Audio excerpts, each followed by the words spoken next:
Oh, it sounds like when they went to the strip club. Yeah, it does. Varsity Blues. Things that you did not know.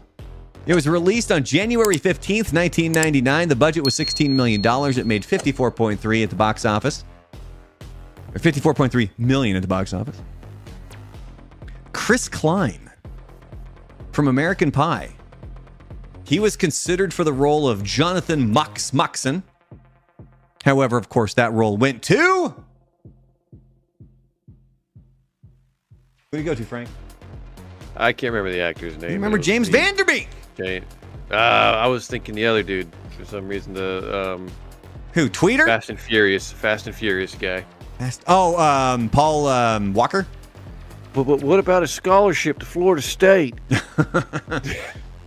So to ensure realism in the football scenes, the main cast underwent a rigorous 3-week training camp led by Peter Gardier. Totally read that wrong. He was a former Texas Longhorn quarterback.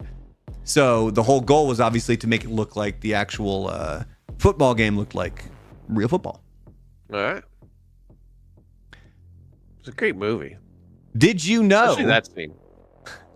Did you know in Varsity Blues, the iconic scene with Allie Larder in the whipped cream bikini was not actually whipped cream? Yep. You want me to tell you how I found that out? Yeah. So, at my high school, and it could have just been like an urban legend, but it could have just actually happened. But I remember hearing this one girl who was dating one of the guys there said that she was going to do that as a surprise for her boyfriend, but the whipped cream would keep melting.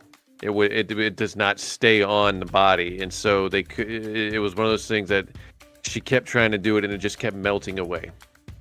So that's not real whipped cream. It was shaving cream. Real whipped cream would not maintain its form under production lights, and as we heard from Frank, in real life, it does not hold its form. It melts pretty quick. At least that's what she said. I wasn't there. While set in the fictional town of West Canaan, Texas, the movie was primarily filmed in Austin and Georgetown. That's all kind of the same area over there in West Texas.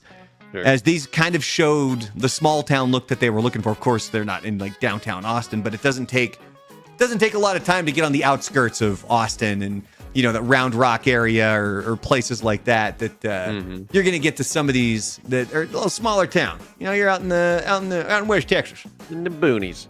And finally, the University of Toronto, whose sports teams were named the Varsity Blues, filed a lawsuit against Paramount Pictures over the film's title, concerned about potential negative associations. The dispute was eventually settled out of court. All right. Yeah, I just remember that was a good movie.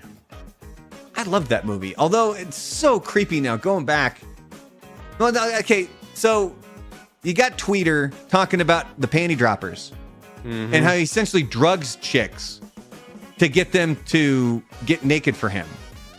90s wild time, huh? Yeah, that's something that rhymes with drape. But then you also have Mox at that time where he's like, "Do you think you're going to enjoy prison?" Like he's already calling him out, like, "Dude, like, what are you doing, man?"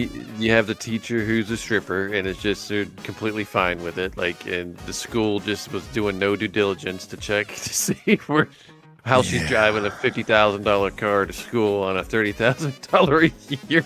Jesus, no kidding.